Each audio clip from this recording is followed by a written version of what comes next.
Hi കൂട്ടുകാരെ, ഇന്ന് രാവിലെ കുറച്ച് ചാളയാണ് കിട്ടിയിരിക്കുന്നത്. അത്യാവശ്യം വലുപ്പമുള്ള ചാളയായിരുന്നു. അതെല്ലാം ഞാൻ വെട്ടി കഴുകി കൊണ്ടുവന്ന് ചാളക്കറി വയ്ക്കാൻ പോയാണ്. ചട്ടി അടുപ്പത്ത് വെച്ച് എണ്ണ ഒഴിച്ചു, കടുകിട്ട് ഉലുവയിട്ട് അത് പൊട്ടിയ ശേഷം ഇഞ്ചി, വെളുത്തുള്ളി, പച്ചമുളക് എല്ലാം കൂടെ ചതച്ച് എടുത്ത് അത് ഇട്ട് അതിന് ശേഷം മസാല ചേർക്കാം.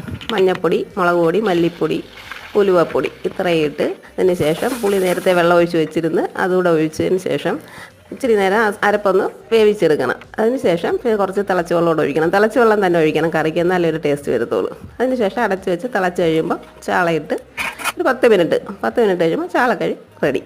പിന്നെ കറിവേപ്പില ഇട്ടിട്ട് പിന്നെ 2 ചാള പൊരിക്കാനായിട്ട് എടുത്ത് അതിന് മസാലയെല്ലാം ചേർത്ത് മഞ്ഞൾപ്പൊടി, മുളക് പൊടി, കുരുമുളക്, ഇച്ചിരി നാരങ്ങാനീര്, ഉപ്പ് ഇതിനെ പുരട്ടി മാറ്റി 10 മിനിറ്റ് മാറ്റി വെച്ചതിന് ശേഷം പിന്നെ ഇന്നത്തെ പച്ചക്കറി പാവയ്ക്കയായിരുന്നു. പാവയ്ക്ക എടുത്ത് ഒരു മെഴുക്ക് പുരട്ടിയും ചെയ്ത് പിന്നെ സാമ്പാറും ഉണ്ടാക്കി. അങ്ങനെ ഇന്നത്തെ ഉച്ചയൂണിനുള്ള കറികൾ ഇത്രയുമാണ്. കുറച്ച് ചിക്കൻ കറിയും കൂടെ ഉണ്ടായിരുന്നു.